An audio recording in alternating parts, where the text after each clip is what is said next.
Wah, ini nggak kerasa ya, kita semua sudah berada di penghujung dari tahun yang begitu luar biasa, tahun 2025. Coba boleh lihat kiri kanannya coba.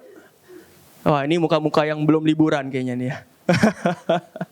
Akhir tahun belum liburan atau udah liburan, mungkin udah balik ya. Pokoknya liburannya Senin sampai Sabtu, Minggu harus ke gereja. Wah, luar biasa. Nah, Bapak dan Ibu semua, saya nggak tahu Bapak dan Ibu seperti apa, tapi saya benar-benar nggak merasa kayak kok cepet banget gitu ya. Kita udah berada di penghujung akhir tahun aja nih. Rasanya kayak baru kemarin ini kita baru ngerayain ulang tahun gereja. Kayak kemarin kita baru ibadah apalagi Paskah, Jumat Agung dan sebagainya. Tiba-tiba udah di akhir tahun aja ya. Rasanya kayak cepet banget gitu. Dan memang waktu berjalan begitu cepat. Sadar nggak sadar, mungkin kita sehari-hari menjalani hidup seperti biasa, itu waktu tetap berjalan gitu loh. Ketika engkau ada masalah, waktu berjalan. Ketika engkau diberkati, waktu juga berjalan. Nah, maka dari itu hari ini Bapak dan Ibu semua, di penghujung akhir tahun ini, kita akan sama-sama belajar firman Tuhan dengan tema khotbah yang berjudul, langsung ditampilkan. Terima kasih. Bersyukur atas terobosan sebagai buah ketaatan. Bapak dan Ibu semua, di sini saya ada 3 kata yang saya garisin ya, dan ini akan jadi 3 variabel yang akan kita sama-sama bahas pada siang hari ini. Yang pertama apa? Bersyukur. Yang kedua, terobosan. Dan yang ketiga, ketaatan. Oke? Jadi hari ini kita akan sama-sama belajar bagaimana ada bersyukur, ada terobosan, dan juga ada ketaatan. Dan buat saya, dan buat setiap kita pada siang hari ini, ketiga hal ini saling berhubungan. Oke? Jadi kita mengucap syukur atas terobosan yang kita terima, yang lahir atau menjadi buah dari ketaatan setiap kita. Nah, di sini saya ada gambar. Ada yang tahu ini gambar apa? 5 roti 2 ikan. Oke? Nanti kita akan belajar juga dari kisah 5 roti 2 ikan. Mungkin kesannya seperti kisah yang biasa gitu ya, yang kita belajar dari sekolah minggu. 5 roti 2 ikan kayak semua orang tahu ya.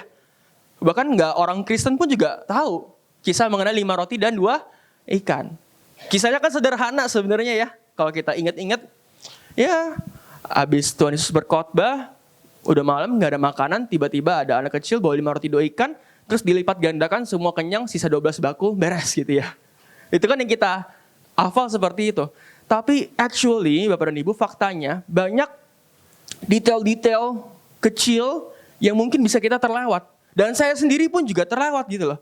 Dan ketika saya menyiapkan firman ini, saya begitu terkagum. Bagaimana dari detail-detail kecil ini mengenai 5 roti 2 ikan, kisah yang semua orang tahu, ini sangat-sangat memberkati kita dan akan mengajarkan kita 3 hal ini. Bersyukur atas terobosan sebagai buah dari ketaatan. Siap belajar firman Tuhan? Nah, sebelum itu, tapi saya mau nanya dulu nih Bapak dan Ibu semua. Nah, gimana tahun 2025 untukmu? Coba di geng yang ini nih, grup ini. Gimana tahun 2025? Ini hidup di tahun 2025? Gimana tahun 2025 selama setahun ini? Hah? Apa? Sedih. Waduh, sedih. Oke, ada apa lagi? Sukacita. Ini lawan kata aja nih ya, sedih, sukacita. Apa lagi Bapak dan Ibu? Tetap mengucap syukur. Luar biasa. Ada lagi? Nah, yang berarti hidupnya 2040 nih ya semua. Yang tengah, kira-kira 2025 untukmu gimana? Apa? Dahsyat. Wah, mantap. Apa lagi? Diberkati. Luar biasa. Apa lagi? Apa? Mujizat. Wow. Thank you ya. Grup yang terakhir. Ayo nih, tadi udah siapin nih jawaban kan dari sebelumnya. Apa? Puji Tuhan. Iya, oke. Apa lagi? Apa lagi Bapak dan Ibu? Naik turun. Ayo om lagi. Naik turun apanya nih? Semangatnya naik turun, oke. Ada lagi? Udah? Oh ini sama, geng kiri, geng kanan sama-sama hidupnya 2040 berarti ya. Nah, Bapak dan Ibu semua, coba pertanyaan ini disimpan dulu ya jawabannya ya sambil merenung gitu. Nanti di akhir kita akan sama-sama pertanyakan lagi. Setelah kita sama-sama belajar firman Tuhan mengenai 5 roti dan 2 ikan. Mungkin selama tahun 2025 ini banyak kesulitan yang kau hadapi ya. Tadi ada yang sedih, ada yang naik turun semangatnya. Mungkin dalam kehidupan pribadinya, masalah silih berganti, badai selalu datang dan sebagainya, apapun itu. Mungkin juga 2025 jadi tahun yang penuh akan berkat bagimu. Walaupun di luar lagi susah, tapi kita bisa lewat-lewat aja gitu ya. Kayak kita tetap diberkati Tuhan. Apapun kondisi yang kau sudah hadapi, sudah kau alami selama 2025, entah ada yang menentu, entah ada yang gak menentu, entah ada yang pasti atau yang tidak pasti. Satu hal yang pasti, Tuhan selalu beserta dengan kita. Tuhan gak pernah meninggalkan setiap kita. Yang mengalami katakan amin dong. Amin. Karena itu, iya dan amin. Tuhan gak pernah meninggalkan setiap kita. Dan Tuhan selalu beserta dengan kita. Nah, hari ini kita akan belajar mengenai kisah 5 roti 2 ikan untuk 5.000 orang. Bapak dan Ibu semua, sebuah fakta menarik. Kisah ini, mujizat Tuhan Yesus, 5 roti 2 ikan untuk 5.000 orang. Ini adalah satu-satunya mujizat Tuhan yang ditulis dalam keempat Injil. Jadi di Matius ada, di Markus ada, di Lukas ada, di Yohanes juga ada. Dan ini buat saya menunjukkan suatu hal yang menarik ya. Bahwa ada maksud tertentu gitu loh. Nggak cuma asal ditulis aja. Tetapi memang ada tujuannya. Bagaimana dari kisah ini yang sederhana, yang kita semua tahu, mengenai 5 roti dan 2 ikan, ini tertulis di seluruh Injil yang ada. Dari Matius, Markus, Lukas, dan Yohanes. Nah, kalau Bapak dan Ibu mau, nanti silakan di rumah masing-masing dibaca ya. Setiap tulisan dari Matius, dari Markus, Lukas, dan Yohanes, karena masing-masing memiliki keunikannya, berbeda-beda gitu loh. Nggak semuanya sama, ada hal-hal yang sedikit berbeda, dan bukannya justru jadi melawan, tapi justru saling melengkapi. Nah, nanti silakan dibaca di Matius 14 ayat 13-21, Markus 6 ayat 30-44, Lukas 9 ayat 10-17, dan Yohanes 6 ayat 1 sampai yang ke-15. Nanti ketika baca, coba dilihat, apa sih kira-kira ada perbedaannya nggak? Coba ya kayak kita lagi sekolah lagi gitu loh. Kita coba baca nih, kita bikin coret-coretan. Ini yang saya lakukan kemarin ketika saya bersiapkan khotbah. Saya baca dari Matius. Oh, di Matius tulisnya ini.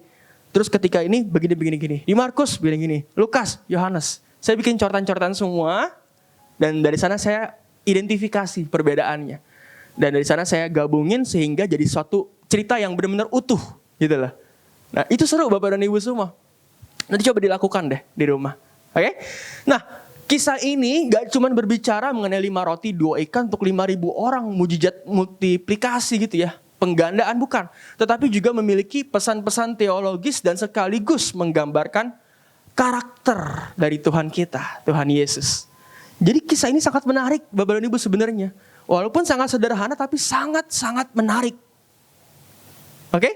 Dan yang terakhir, mengajarkan kita sesuai dengan tema khotbah pada hari ini untuk mengucap syukur atas terobosan yang terjadi sebagai buah dari ketaatan. Nah, supaya Bapak dan Ibu enak gitu ya, saya udah siapin nih hasil pembelajaran saya dari keempat Injil ini. Dan kita nanti akan sama-sama pelajari, tapi sebelum itu, mari kita baca dari salah satu versi yang ada, yang paling pendek nih saya pilih, yaitu di Lukas. Lukas 9 ayat 10 sampai yang ke-17, silakan dibuka di Alkitab masing-masing. Kalau belum ada atau belum buka, silakan dilihat di depan. Kita akan baca bergantian ya. Ayat 10 saya, ayat 11 Bapak dan Ibu, dan seterusnya kita bergantian. Lukas 9 ayat 10, sekembalinya rasul-rasul itu menceritakan kepada Yesus apa yang telah mereka kerjakan. Lalu Yesus membawa mereka dan menyingkir ke sebuah kota yang bernama Betsaida. Sehingga hanya mereka saja bersama dia. Ayat 11, 1, 2, dan 3.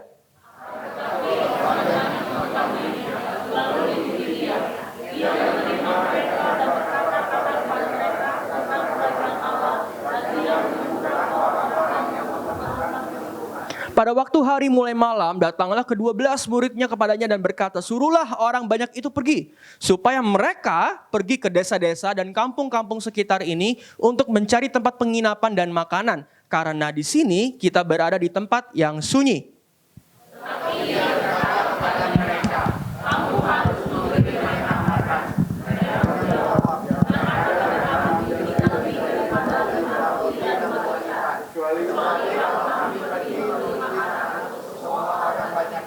Sebab di situ ada kira-kira 5.000 orang laki-laki. Lalu ia berkata kepada murid-muridnya, suruhlah mereka duduk berkelompok-kelompok. Kira-kira 50 orang sekelompok.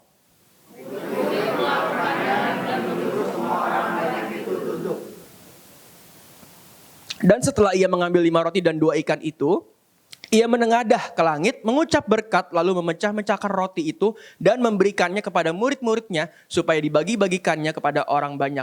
Ayat terakhir kita baca bersama-sama ya. 1, 2, dan 3. Mereka semuanya makan sampai kenyang. Kemudian dikumpulkan potongan-potongan roti yang sisa sebanyak 12 bakul. Yang percaya firman Tuhan katakan amin. Bapak dan Ibu semua, kita sudah selesai baca Lukas 9 ayat 10 sampai 17. Salah satu versi yang paling simpel dari keempat Injil yang menceritakan mengenai kisah 5 roti dan 2 ikan. Di sini saya ada sedikit highlight dan garis bawahi beberapa penjelasan atau kata yang penting ya. Yang pertama, sekembalinya rasul-rasul itu. Terus juga ada menyingkir ke Betsaida. Tetapi orang banyak tahu mengikuti Yesus. Dan Yesus menerima. Ketika waktu sudah malam, murid-muridnya yang ngomong kepada Tuhan Yesus, bilangin tuh ke orang-orang semua, orang banyak. Suruhlah mereka pergi. Suruhlah mereka pergi. Karena tempat kita ini tempat sunyi, gak ada penginapan, gak ada makanan. Tetapi kata Yesus apa? Kamu harus. Kamu ini siapa? Murid-murid ya. Jadi Tuhan Yesus berbicara kepada para murid, kamu harus memberi mereka makan. Tapi murid bilang, kita gak ada apa-apa, cuma ada 5 roti dan 2 ikan. Terus Tuhan Yesus menerima 5 roti dan 2 ikan tersebut, dan dia berkata kepada murid-muridnya, suruhlah mereka untuk duduk berkelompok-kelompok, kira-kira 50 orang sekelompoknya. Nah, murid-murid melakukannya, dan menyuruh semua orang banyak itu duduk. Akhirnya Tuhan Yesus menengadah ke langit, mengucap syukur, memecah-mecahkan roti, memberikannya kepada para murid dan murid-murid membagikannya kepada orang banyak. Dan mereka semua makan sampai kenyang. Makan sampai kenyang ini kalau zaman sekarang namanya all you can eat, Bapak dan Ibu ya. Jadi makan tuh sampai muntah gitu ya, sampai kenyang. Jadi kalau makan sampai kenyang berarti kira-kira kenyang gak semuanya? Kenyang ya. Bayangin kalau kita habis ini, kita ke tempat kotias gitu. Wah, ikan bakar, semua makan ikan bakar sampai kenyang.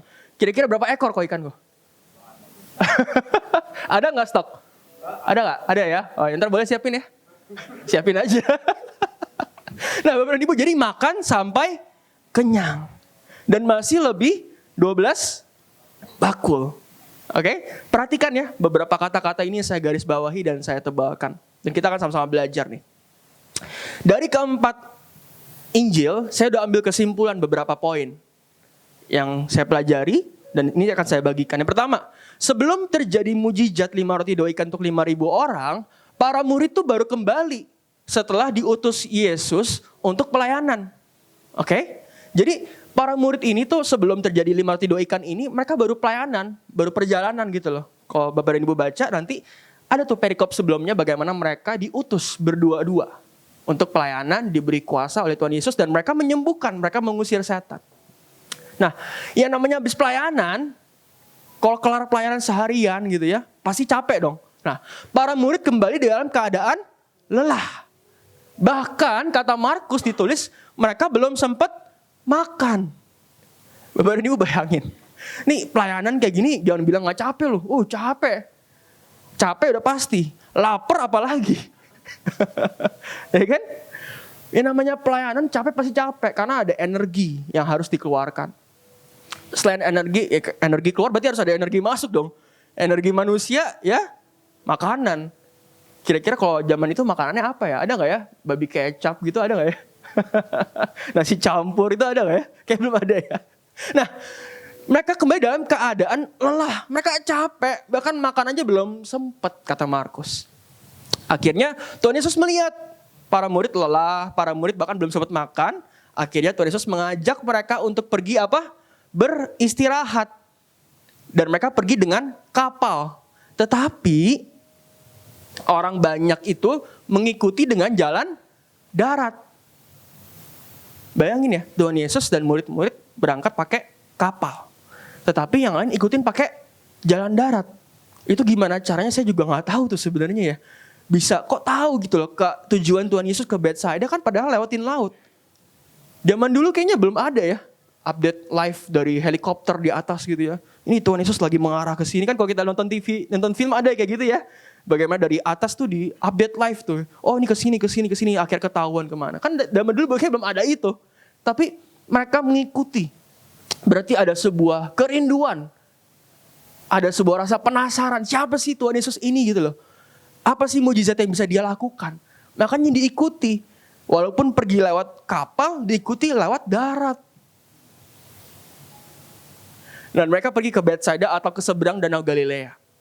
Nah, ketika Tuhan Yesus sampai dengan murid-muridnya, sekali lagi dalam keadaan lelah ya, lapar belum makan.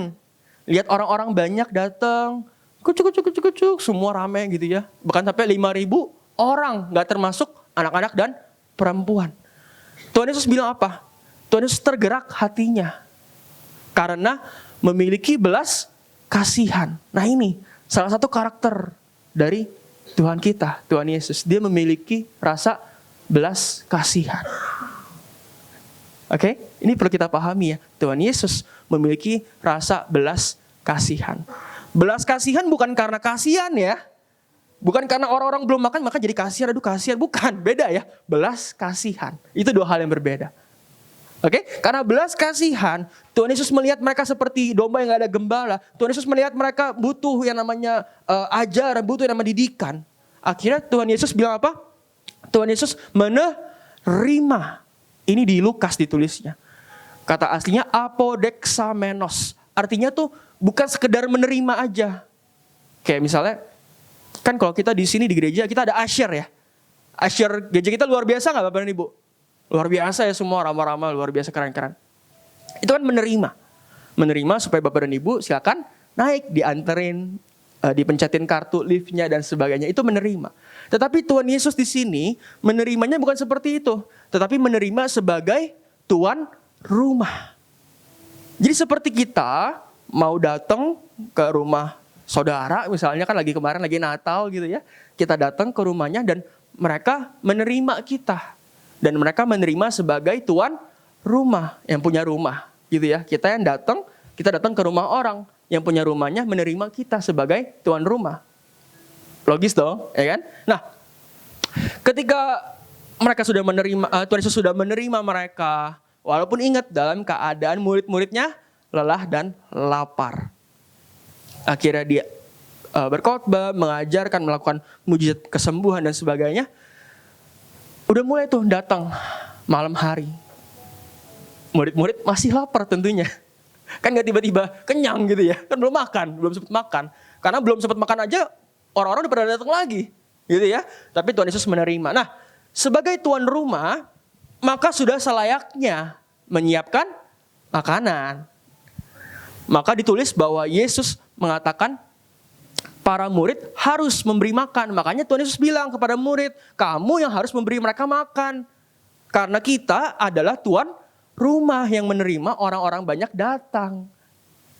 Di sini coba, ini murid pada lapar nih. Belum makan. Pengen istirahat. Tapi kok disuruh Tuhan Yesus siapin makan untuk orang lain?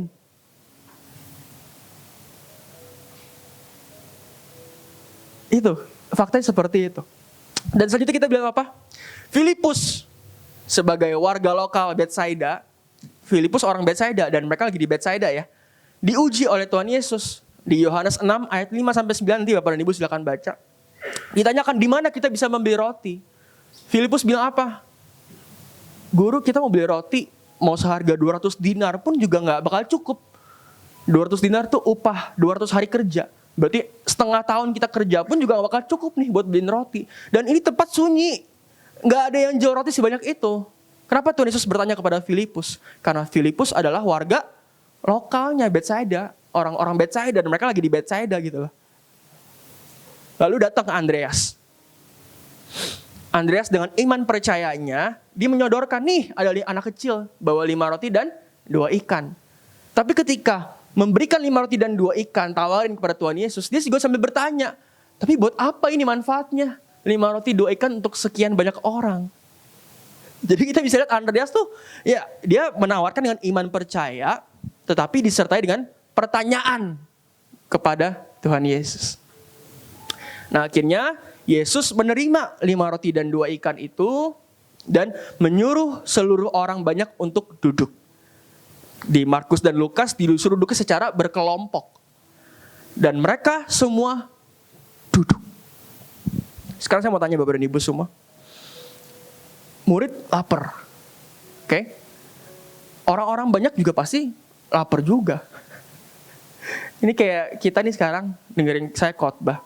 Baru 20 menit. Nggak tahu udah lapar atau belum ya. Tapi bayangin kalau ini Tuhan Yesus gitu ya. 2 jam, waduh, lapar gak? Lapar lah. Ngomel lah pasti. Saya khotbah 40 menit, lama ya khotbahnya. Lapar gak sih? Lapar. Bayangin mereka lagi lapar, murid juga lapar. Yang kelihatan di mata cuma ada 5 roti dan 2 ikan. Dengan harapan bisa apa 5 roti dan 2 ikan ini? Tetapi Tuhan Yesus suruh apa? Suruh mereka untuk duduk. Suruh mereka untuk taat dan duduk. Dan mereka duduk. Mereka duduk. Akhirnya Yesus mengambil roti dan ikan tersebut. Dia menengadah ke langit, mengucap syukur. Membagikannya kepada murid untuk dibagikan ke orang banyak. Dan para murid membagikannya. Sekarang saya mau tanya Bapak dan Ibu semua. Ketika Tuhan Yesus pegang 5 roti 2 ikan. Dia menengadah ke langit, mengucap syukur, berterima kasih kepada Bapa. Itu kira-kira tiba-tiba dari langit turun roti, plak. Turun ikan, plak. Kayak gitu gak kira-kira? Enggak ya. Dia berdoa, tapi dia mecah-mecahkannya. Artinya gak tiba-tiba berdoa, turun 5.000 roti, 5.000 ikan. Enggak. Dari 5 roti dan 2 ikan itu dipecah-pecahkannya, dibagikan kepada murid, dan murid membagikan kepada orang banyak. Saya lagi bayangin, kira-kira dia ke Filipus. Nih Filipus bagiin kepada murid. Nih Filipus sambil nganga kali ya.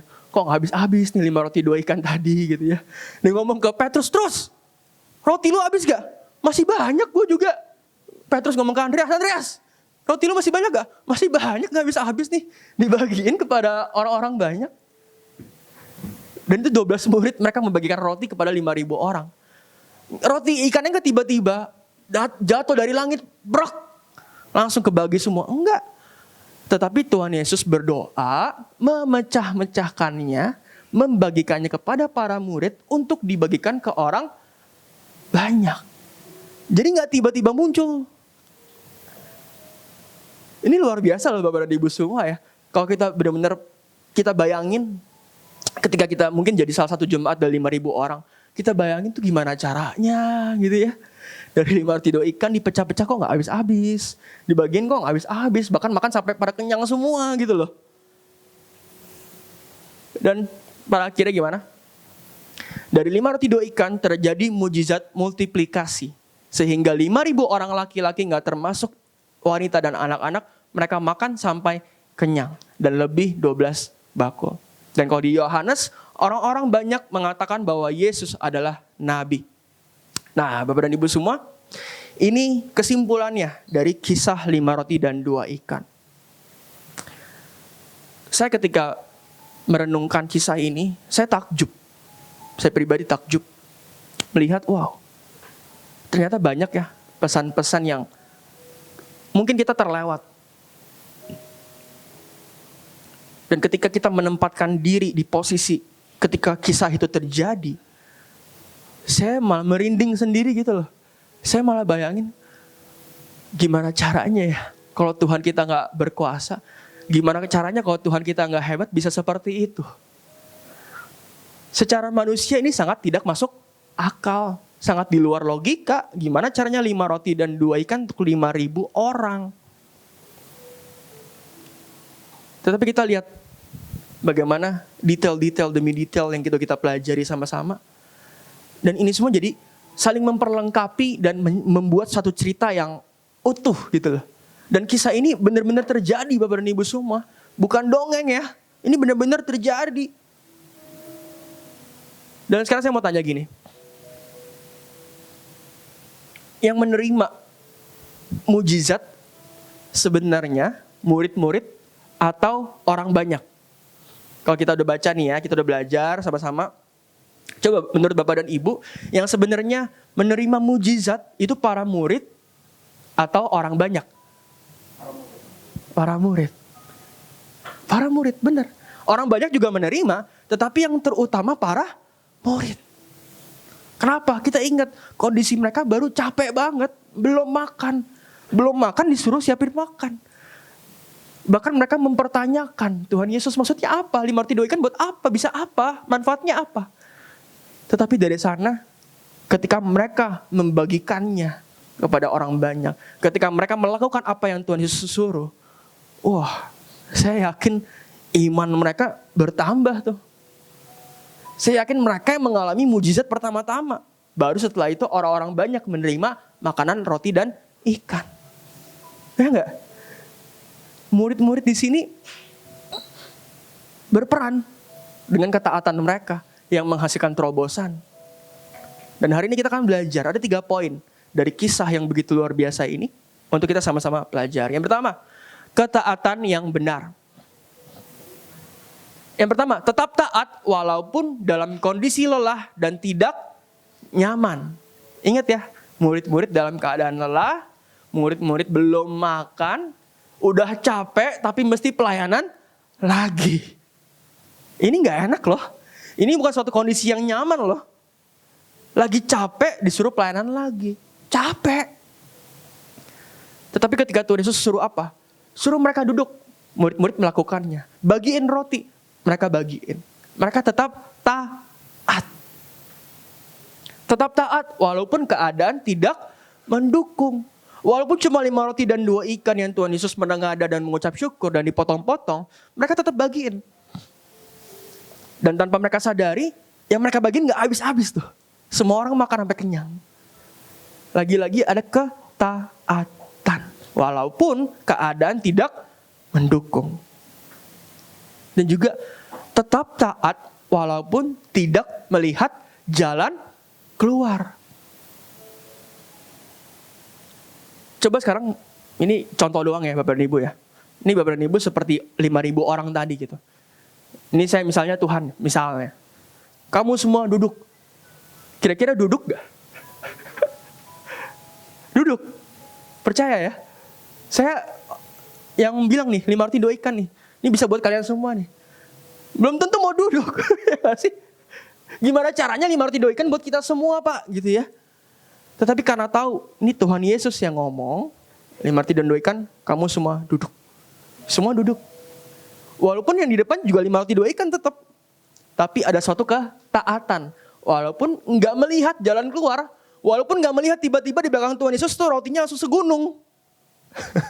Walaupun nggak tiba-tiba melihat ikan-ikannya langsung banyak banget, enggak. Mereka tetap ngelihat apa? 5 roti dan 2 ikan. Mereka tetap lihat 5 roti yang dipecah-pecahkan, ikan yang dibagi-bagikan, tetapi mereka tetap taat. Mereka tetap duduk seperti apa yang diminta oleh Tuhan Yesus. Luar biasa ya. Bagaimana dari kisah ini kita belajar untuk kita penting memiliki yang namanya ketaatan yang benar. Yang kedua, terobosan yang memberkati. 5 roti 2 ikan bisa menjadi 5.000 orang. Itu terobosan bukan? Terobosan banget ya. 5 roti 2 ikan untuk 5.000 orang, belum termasuk wanita dan anak-anak. Mungkin bisa 10.000, 15.000, 20.000 orang totalnya. Ini lahir dari ketaatan. ketaatan para murid melakukan perintah Yesus, ketaatan orang banyak untuk mengikuti apa yang Tuhan Yesus inginkan. Dari ketaatan mereka, maka menghasilkan sebuah terobosan. Dan terobosan tersebut menjadi berkat bagi banyak orang. Makanya poin nomor 2 adalah terobosan yang memberkati. Kembali lagi, murid-murid dalam kondisi lapar, kondisi lelah, mereka tetap harus taat. Dan dari ketaatan tersebut, mereka mengalami yang namanya terobosan. Coba saya mau nanya nih ya, ini kita menerka-nerka aja. Kira-kira ketika mereka udah bagiin ke orang banyak, mereka makan sampai kenyang, murid-murid pada makan juga gak? Makan lah, lapar. Bener gak? Mereka bagi-bagiin ke orang banyak, 5.000 orang makan sampai kenyang. Lapar juga nih, makan juga. Pasti mereka juga kenyang. Dan masih lebih 12 bakul. Lebih 12 bakul ini merepresentasikan 12 suku Israel. Bagaimana ini mengajarkan bahwa 12 bakul ini menggambarkan berkat dari Allah untuk umat pilihan. Ada 12 suku yang ada di bangsa Israel. Dan ini sebuah hal yang, wow, kalau kita pikirin benar-benar nih, sangat di luar jangkauan manusia gitu loh. Maka menjadi terobosan yang memberkati. Dan ketika saya merenungkan ini, saya diingatkan. Dan gak tahu kenapa kalau berbicara mengenai terobosan. Buat saya salah satu kisah yang paling luar biasa tuh mengenai Paulus dan Silas.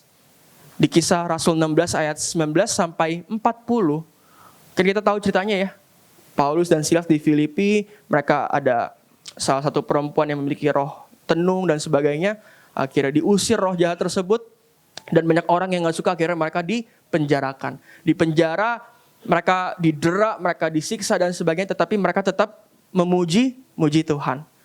Ketika itu, memuji Tuhan, tiba-tiba terjadi gempa bumi yang hebat. Semua tembok-tembok di penjara jatuh, hancur semuanya. Dan mereka dibebaskan.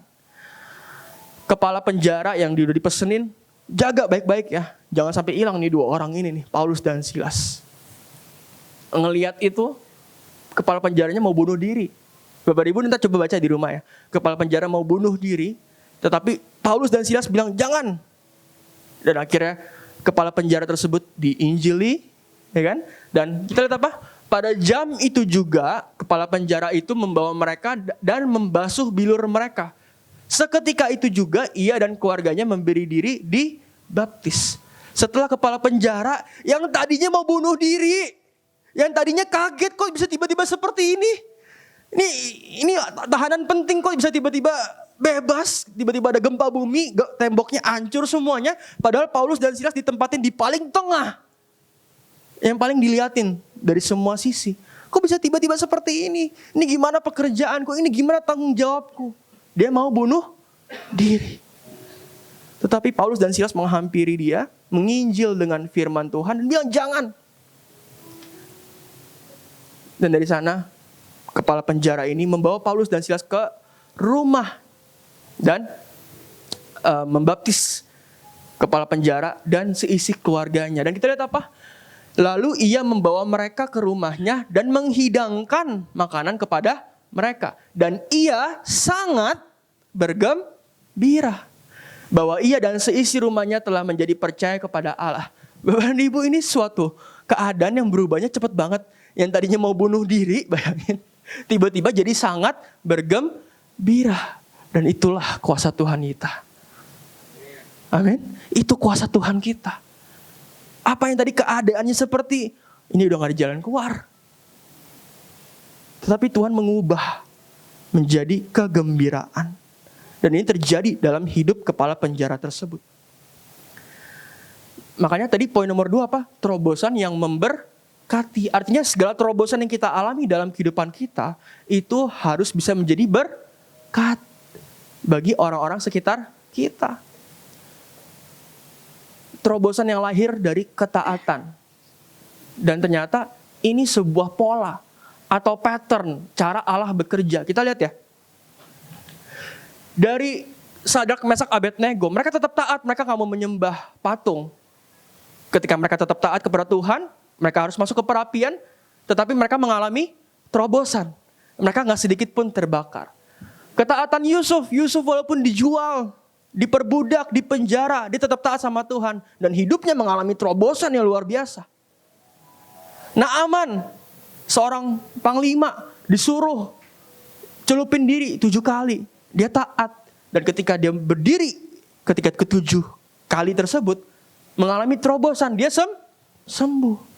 Ketaatan Petrus dan para nelayan, udah semalaman bekerja, gak dapat ikan, siang-siang disuruh tebarin jala, ditebarin, taat, dan mengalami terobosan berkat, ikan yang sangat banyak.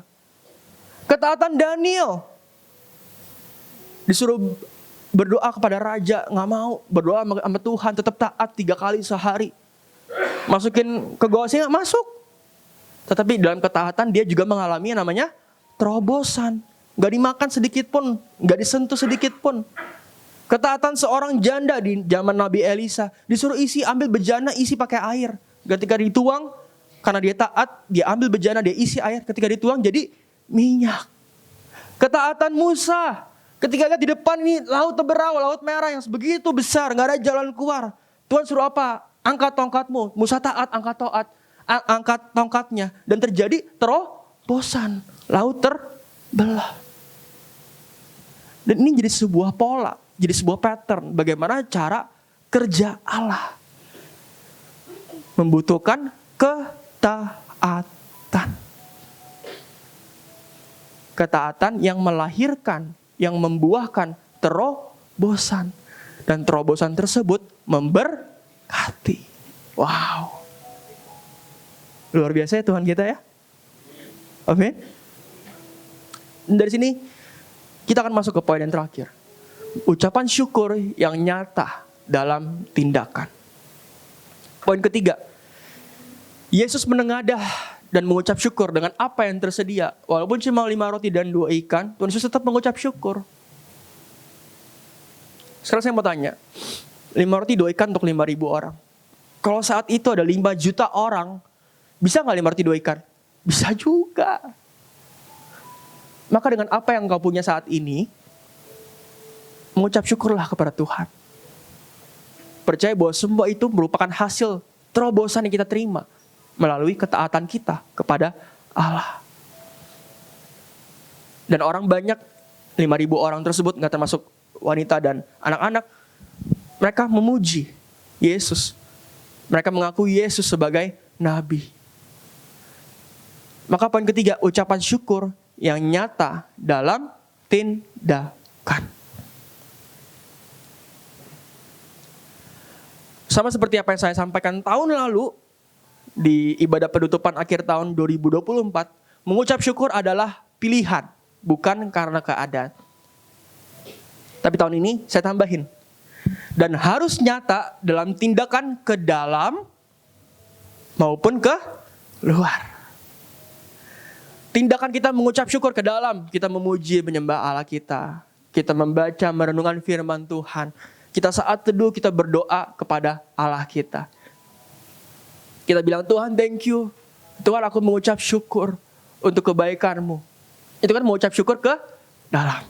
Antara kita kepada Tuhan. Tetapi mengucap syukur gak cukup ke dalam. Harus juga ke luar. Mengasihi dan memberkati sesama. Itu bentuk ucapan syukurmu. Ingat gak? Terobosan yang memberkati. Artinya melalui terobosan yang kita terima, itu juga harus jadi berkat bagi orang lain. Dan itu menjadi bentuk ucapan syukurmu di hadapan Tuhan. Nyata gitu loh dalam tindakan ke luar. Gak cuman ke dalam. Mempersembahkan yang terbaik bagi Allah. Ini kan juga berbicara mengenai ke luar. Mempersembahkan berbicara banyak hal Bapak dan Ibu semua. Tapi yang pasti terutama, persembahkan hidupmu. Hidupmu yang sejati. Hidupmu yang kudus. Hidupmu yang berkenan kepada Allah. Ini persembahan yang hidup, yang disukai oleh Tuhan kita. Dalam bentuk apa lagi? Menolong sesama. Ini juga jadi persembahan. Ini perbuatan baik yang menjadi cerminan kasih Tuhan Yesus. Mempersembahkan dalam bentuk apa? Dalam bentuk materi. Ya benar juga gitu loh. Saya tiap tahun selalu memberikan yang namanya persembahan ucapan syukur, Bapak dan Ibu semua. Bukan karena nominalnya, tetapi karena ini bentuk saya mengucap syukur, Tuhan, terima kasih banget loh. Khususnya di akhir tahun seperti ini gitu ya. Saya selalu memberikan. Dan saya ngomong seperti ini bukan yang saya nyari gitu ya. Saya juga gak dapat apa-apa maksudnya. Tapi ini bentuk saya bersaksi gitu. Bahwa selama bulan Januari, Februari, Maret sampai sekarang Desember, penyertaan Tuhan begitu sempurna. Begitu nyata. Dan bentuk ucapan syukur itu saya. Dan lagi-lagi, bentuk ucapan syukur kita, bentuk persembahan kita kepada Allah gak terbatas hanya di materi. Tetapi yang penting itu hidupmu. Hidupmu yang berkenan di hadapan Allah. Dan terakhir, memancarkan kasih Yesus dari dalam diri ke orang-orang sekitar. Ini kan nyata, bentuk ucapan syukurmu gak cuma ke dalam doang gitu loh. Tetapi juga keluar. Sehingga apa? Orang-orang sekitarmu bisa melihat ada Yesus dalam dirimu. Sehingga orang tuamu, sehingga suamimu, istrimu, anakmu, mertuamu sekalipun bisa lihat. Oh, ada Yesus dalam dirinya. Ada kasih Yesus yang aku rasakan. Dan ini menjadi bentuk ucapan syukur kita di hadapan Tuhan. Kembali lagi, pertanyaan tadi.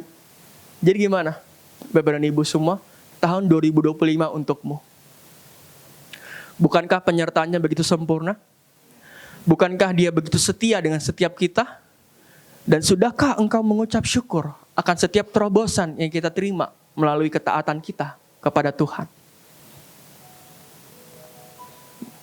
Biar ini menjadi refleksi pribadi, jadi perenungan masing-masing. Dan saya akan tutup dengan kesaksian, Bapak dan Ibu semua. Selama setahun ini, kalau tadi kan saya ditanya ya, tahun 2025 ada yang sedih, ada yang puji Tuhan, ada yang mengalami berkat Tuhan, ada yang luar biasa. Dan kalau buat saya, ini tahun buat saya, ini tahun yang menjadi terobosan buat saya pribadi.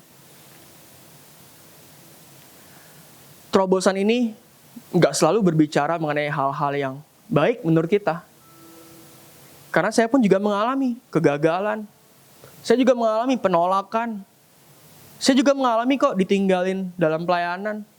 Saya juga mengalami hal-hal yang bikin sedih. Saya juga mengalami kegagalan saya. Dan di tahun 2025 ini saya mengalami hal-hal yang mungkin buat secara manusia itu gak enak. Tetapi tahun ini juga saya mengalami betapa berkat-berkat Tuhan itu begitu luar biasa. Baik dalam kehidupan saya pribadi maupun dalam pelayanan saya.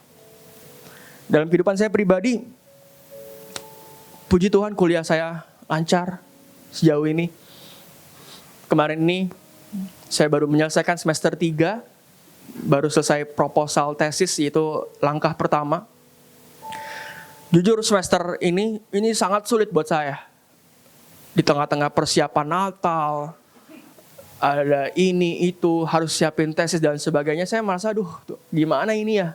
Kelar gak ya? Udah gak bilang lagi kira-kira bagus gak ya hasilnya, enggak. Udah mikirnya tuh kelar apa enggak nih gitu loh. Saking banyaknya, saking fullnya. Tapi satu hal yang saya lakukan seperti sebelumnya, saya coba bisa berserah sama Tuhan. Saya lakukan bagian saya kerjakan apa yang menjadi tanggung jawab saya.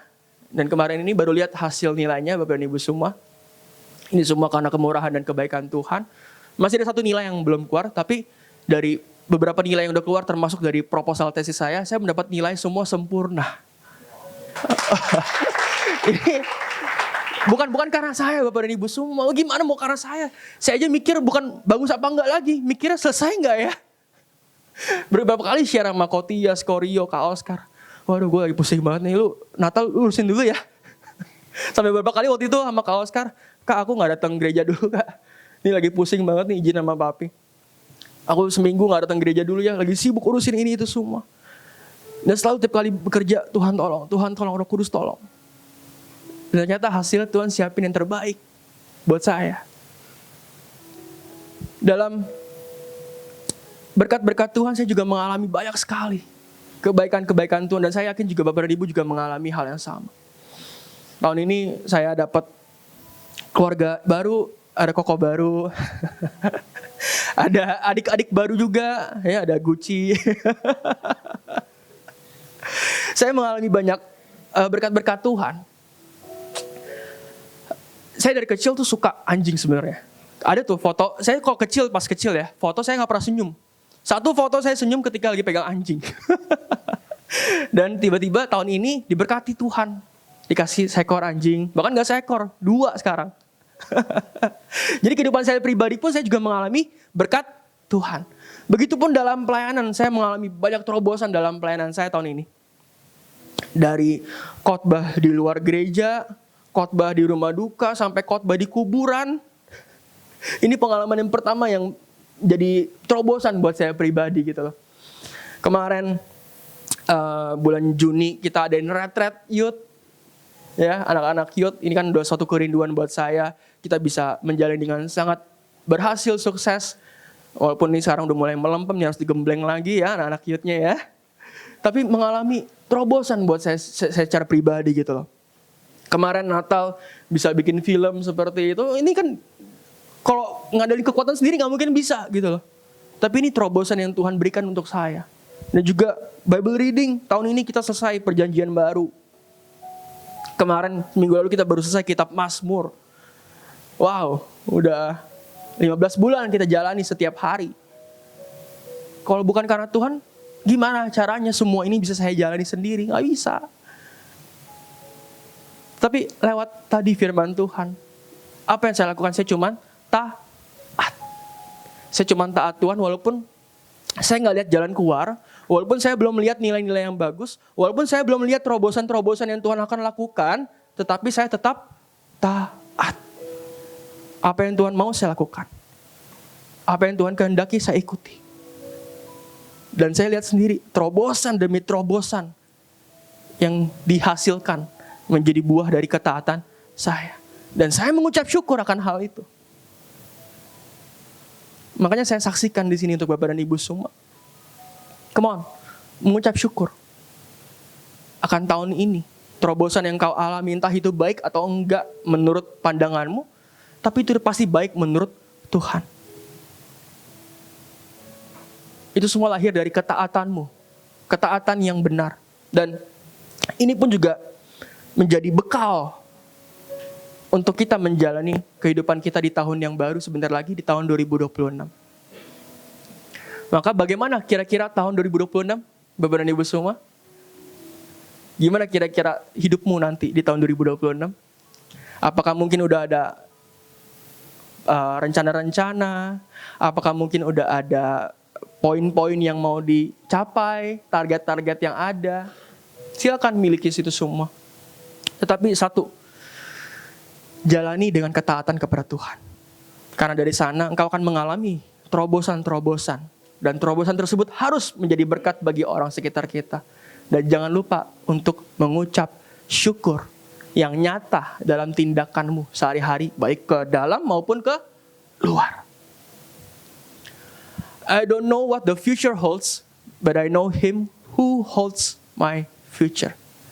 Saya nggak tahu masa depan saya seperti apa, tapi saya tahu siapa yang memegang masa depan saya.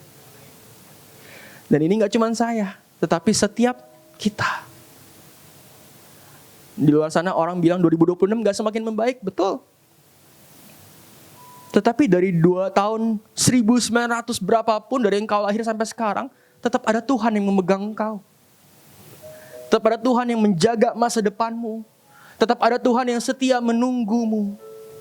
Bagian kita untuk terus taat, mengalami terobosan, menjadi berkat bagi banyak orang, dan mengucap syukur yang nyata dalam tindakan setiap kita. Kesimpulan bagi setiap kita pada siang hari ini, miliki ketaatan yang benar kepada Allah sekalipun dalam keadaan yang tidak baik dan belum melihat jalan keluar. Pastikan dari terobosan yang dialami sebagai buah ketaatan dapat memberkati sesama dan menyatakan kasih Yesus dalam diri kita. Dan yang terakhir, miliki gaya hidup yang selalu memilih untuk mengucap syukur. Tidak bergantung dengan keadaan, dan dinyatakan dalam tindakan ke dalam maupun ke luar. Saya undang singer pemain musik. Saya undang Bapak dan Ibu semua untuk bangkit berdiri. Satu hal yang saya ulangi, kita nggak tahu masa depan seperti apa, Bapak dan Ibu semua, kondisinya mau seperti apa. Tapi hari ini ingat, ada Tuhan yang selalu memegang kita, memegang masa depan kita. Dia selalu setia, dan Dia selalu mengasihi setiap kita. Berikan tepuk tanganmu yang terbaik untuk Tuhan.